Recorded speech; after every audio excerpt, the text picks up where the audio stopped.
Hey y'all, this is AL Thick Madame, and this is going to be a thoughts post. And just in case this is your first time viewing a video that is entitled to be thoughts, which is a thoughts post, it's basically where I'm discussing current events, certain TV shows that I may or may not watch, and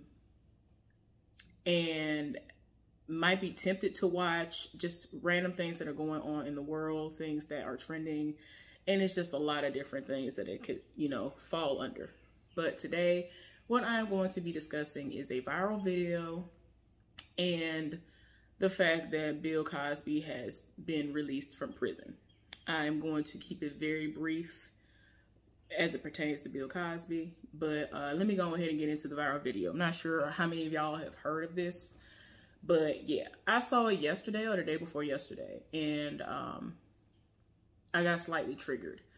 So the viral video that I'm referring to, it is of a African-American woman who went live to tell people that they basically need to free themselves of these terrible relationships that they are in because it does more damage and harm than good.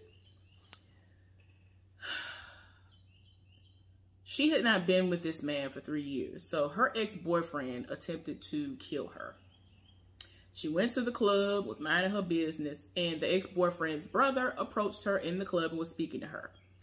The ex-boyfriend just so happened to be there as well, and after she left the club and went home, he appeared at her home, and I don't know if she let him in, he had a key or what, but he entered the home and asked her, do you think that that's appropriate? You think that's cool for you to be talking to my brother and we ain't even together? Like, girl, what are you talking about? Now, keep in mind, they had a history of him beating her for breakfast, lunch, and dinner. So, no matter what was going on, he was always abusive to her. And she has gone from place to place before the place that she's in now. She has children, but from the way that she was speaking, the children are not his. None of the kids are his. And they are not with her right now. I'm not sure if it's a situation where they've been taken away or if she has decided that she wants to have them placed with family until she can deem it safe for her to, go and get them. And I'll get to that in a minute as well. So he came in the house and confronted her, and she was just like, we're not together. Like, I don't understand. And I wasn't even trying to talk to him like that. Like, she was basically trying to make it seem like she was being cordial because he spoke to her.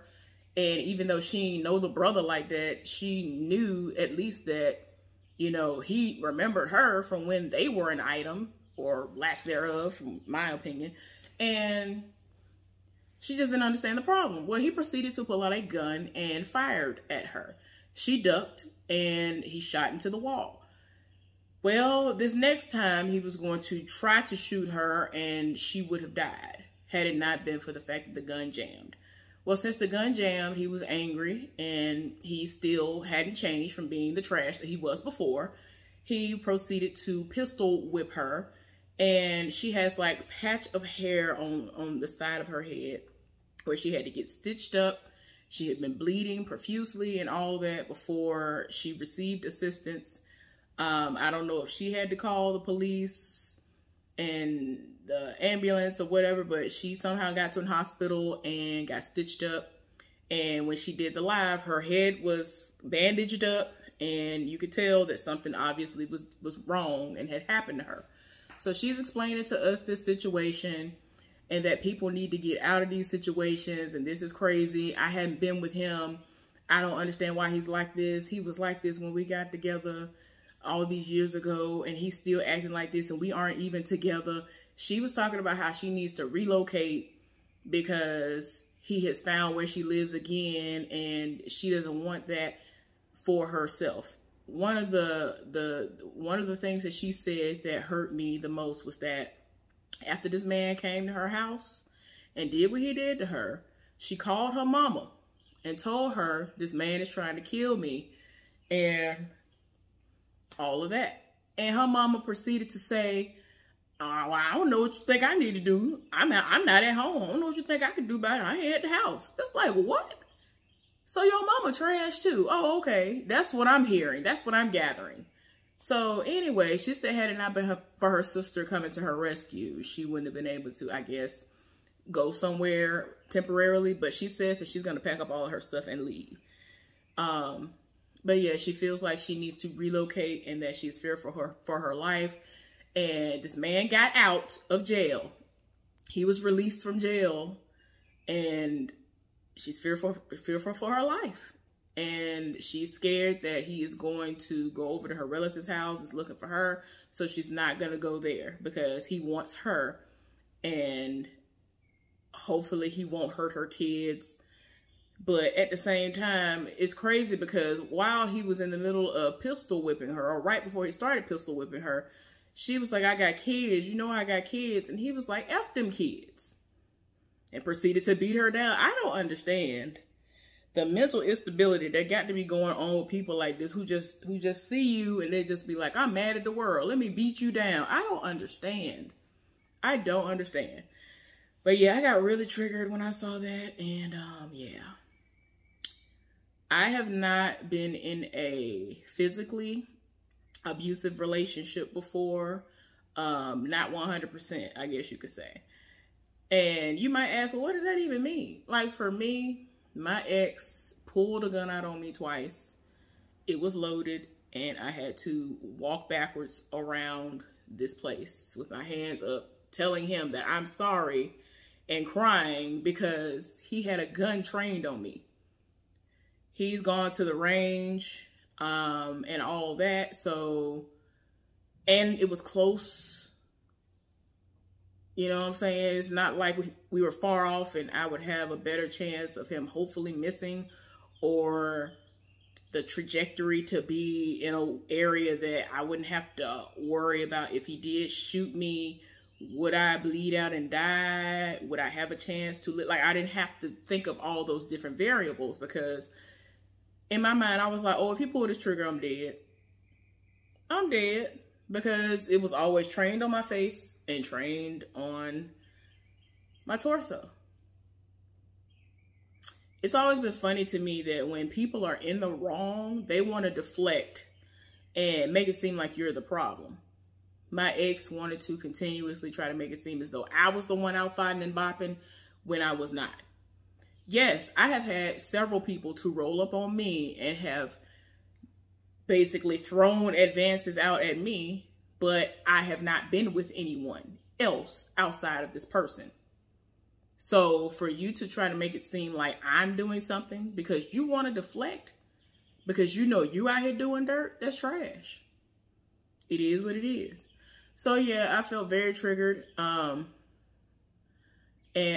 I always feel some type of way when people have gone through stuff like that. That's why I was very shocked when there were so many people who felt some type of way when people reached out to Soulja Boy's ex-girlfriend, Nia Riley, you know, Teddy Riley's stepdaughter, and people saw what she put in the DMs because people DM'd her and they were concerned and they were like, I'm sorry, you got to witness this because all these people praising your ex because y'all know he did the verses the other weekend.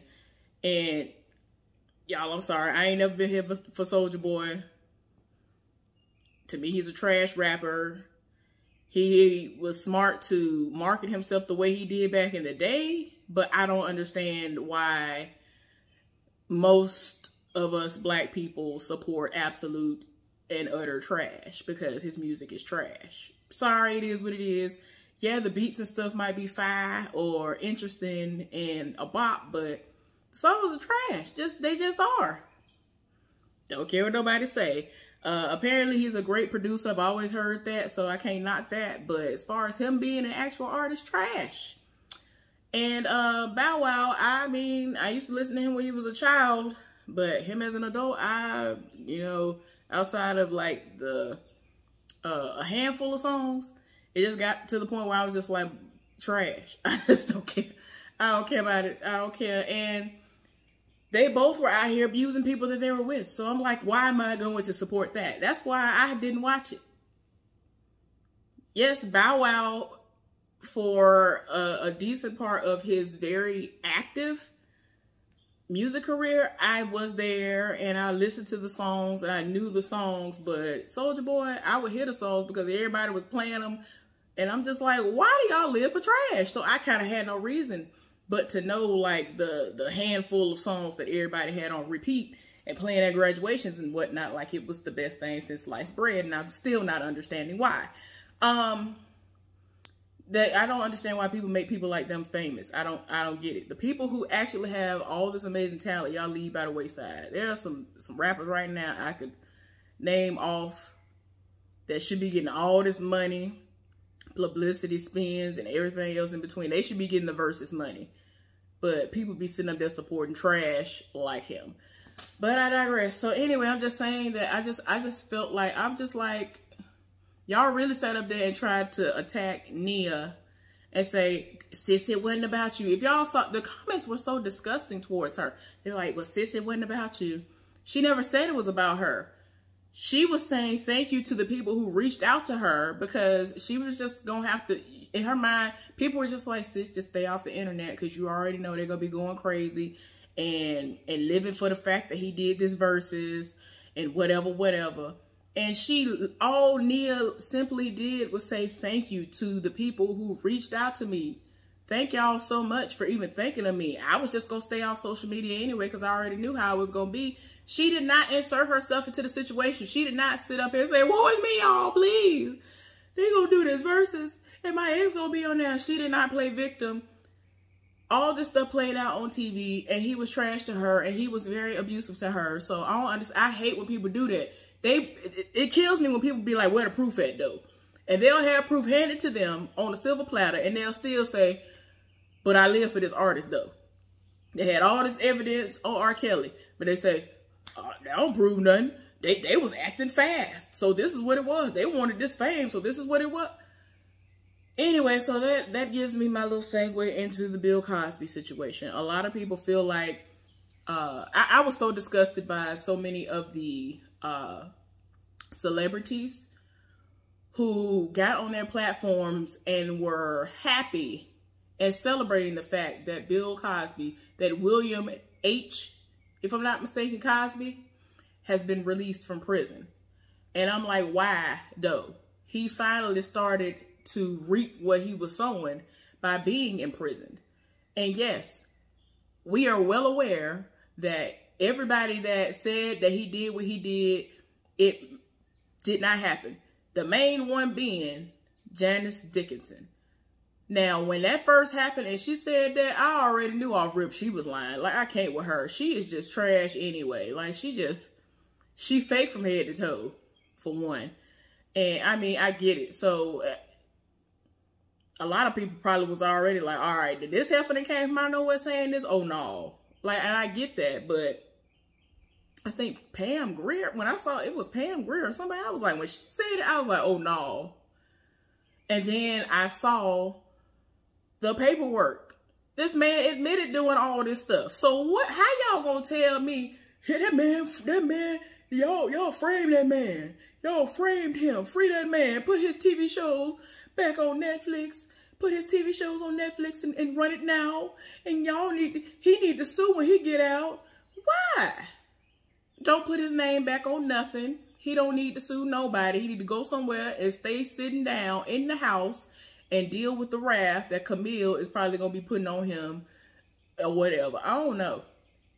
He got a child. He has at least one child that died. His son is dead. I heard that, you know, well, a lot of people feel like he sacrificed his daughter at the beginning of the year. And that's why he was able to get out. And I don't know about all that. I'm just saying that's what a lot of people say. But it is what it is. Felicia Rashad sitting up here being a dummy the whole time. She over here talking about some, oh, this was a miscarriage of justice. And she has supported him the entire time. Keisha Knight Pulliam has supported him the entire time. I'm just like, but what about Lisa Bonet? We not going to talk about Lisa Bonet? All this stuff. Lisa Bonet, if it's not Lisa Bonet, the other one that played the oldest daughter, Sandra. I don't know why I forgot her name. But y'all was acting like, oh no, oh, let's forget all that. My issue with people as it pertains to William Cosby is that they do not know how to separate TV dad from personal life trash excuse for a human being. Not understanding. This man raped these people. This man drugged these people. Yes, there were a very small handful of them that were lying because they had washed up careers and needed money, and the money ran out. I understand that. And even some of them, I honestly believe that everybody or almost everybody outside of Janice Dickinson was telling the truth. And the few that were either not telling the truth or were telling the truth, but then they reneged, they were approached with the deal. Because again, the money dried up. It would not surprise me if some money was put on the table. It was like, we know you ain't got nothing going on in your life, ma'am. Go ahead, take this money, go somewhere and sit down. But before you do that, do you agree that when we give you this money, you're going to go public and say that you lied on this man? And then they agree because they ain't got nothing going on anyway. It is what it is. So, y'all, I'm just tired. This is just... And see, and my thing is a lot of people want to try to be like, well, it was normal back in the day for them to do that. I don't care. Just because it was seen as normalcy back then does not mean it was right. I don't understand why people want to equate that with, well, that's what they were doing, as if that was just right. It's not right. And it's not okay. Anyway, y'all, I stayed on that a little bit too long. But yeah, I got very triggered when I saw that. And I was like, please let this be a lie. And it's just been infuriating to have social media pop up and people who you thought who had common sense and could read and could listen and comprehend and know that this man is guilty and has done what he's done, and that he basically has been able to get out on technicality. They sitting up there still praising and saying, yes, I'm so happy he home. Oh, yes. And they're getting their entire life. And I'm like, why? Why? The victims don't get a chance to continue to say, okay, well, at least, you know, even though it was decades after the fact, they finally got him. And my thing is this, whether he was trying to buy NBC or not, which actually started years upon years before now, so I wish people would stop bringing that up, it does not matter. If he was going to be able to acquire it, if it was meant to happen, it would have happened. It did not happen. The only thing that I can say in reference to that is the fact that he did what he did and admitted to it, that only aided in them making sure that that could definitely be blocked from him doing. So it is what it is. So just to be clear, if you live for Bill Cosby and you think he everything and didn't do it, even though he clearly said out of his own mouth he did it, because I don't care what nobody say. I'm not going to sit up here and say I killed folks and I didn't. I'm not going to sit up here and say I raped folks and I didn't. I'm not going to sit up here and say that just so I can get a plea deal in hopes of getting out or getting less time. Not doing it. Because essentially you're still telling me that no matter what I say, I'm still going to get time. So no, if I did not do it, I'm not going to confess to that. He had enough money to where he could have got whoever was the next best person in charge down the line up under Johnny Cochran, because y'all know he is no longer with us because he stayed getting people off. And after he passed away, a whole lot of people stopped being able to get off. Just saying, it is what it is. But anyway, yeah, I'm not here for him. I'm not here for the R. Kellys of the world. I'm not here for that. I ain't here for it. I'm not. Can't do it. I ain't got time for it. But anyway, y'all let me know down in the comment section if y'all have heard about that viral story about that woman and what y'all felt. Like, it's mainly the people who have had situations like Bill Cosby to have happened.